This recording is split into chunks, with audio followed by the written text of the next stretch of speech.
Yo, what up, Comic Guy Soundwaves, and it's October. You know what that means.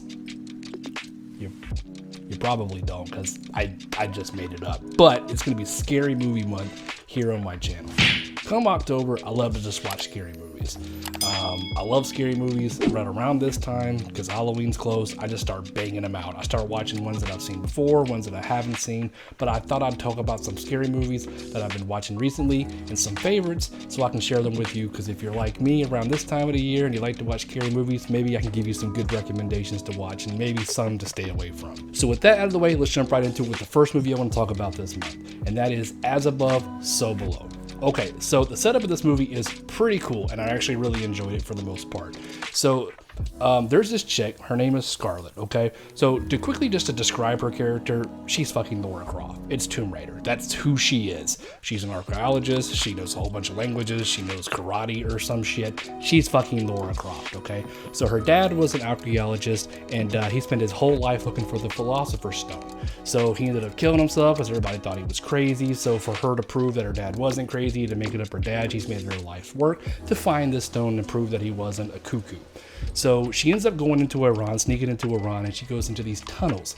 They're about to blow up all these tunnels in Iran, so she has to do it as quickly as possible. So she goes into Iran, she finds these tunnels. She finds the things that she's actually looking for, which is this gigantic bull statue that has all these weird symbols and shit on it from some language that she doesn't know how to speak, but she knows someone who does speak it. So from what she gathered from taking this, she goes and meets one of her friends who lives in France. So in France, she meets up with this guy who knows how to speak this dead language. So it turns out that the Philosopher's Stone supposedly is in the catacombs under France, where the city sunk in years ago, and this is a real thing in France. So anyway, they end up finding out that this could be potentially right up under their feet. So she actually has another cameraman that follows her around, is kind of documenting this whole thing. So they meet up with some guy who is like the know-it-all about the catacombs in France. So they end up meeting him. They go over some details. She shares what she has. She says basically there's treasure. She's like, I don't care if you walk me through and help me guide me through the catacombs. You can have the treasure. I'm just looking for this stone, and then you can have whatever else is down there. So they agree to it. They get suited up. They get sneaked into this damn cave because they're not supposed to. It's illegal. So the cops show up. And anyway, long story short, they get into the cave.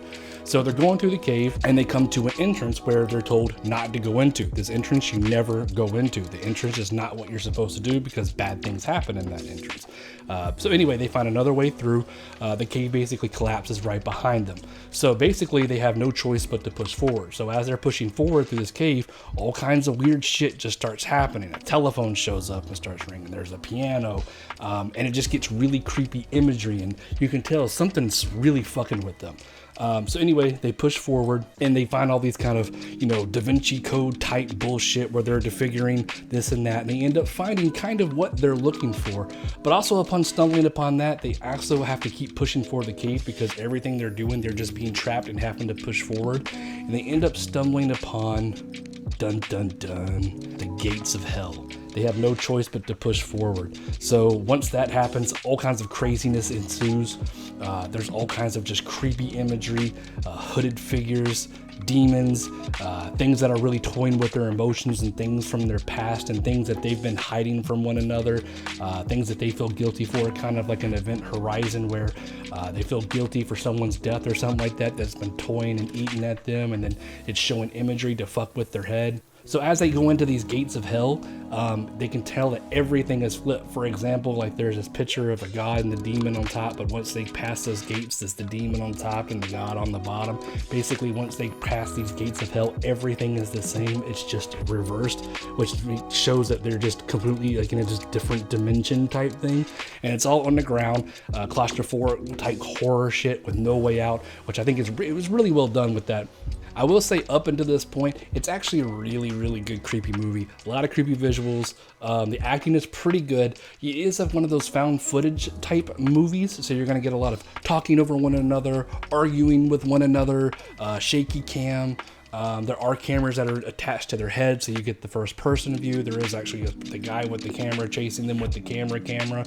So it's going to be like kind of a Blair Witch-ish type deal where you're not going to see everything. It's kind of like panning over things, but a lot of really good like just creepy visuals, creepy things happening.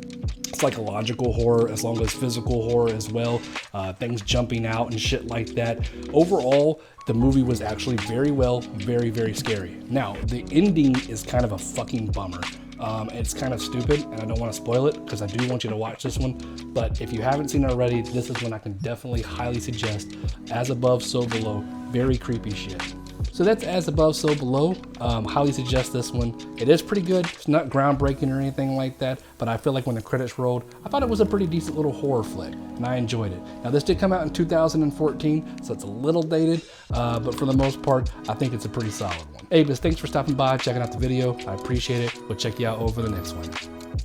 Later.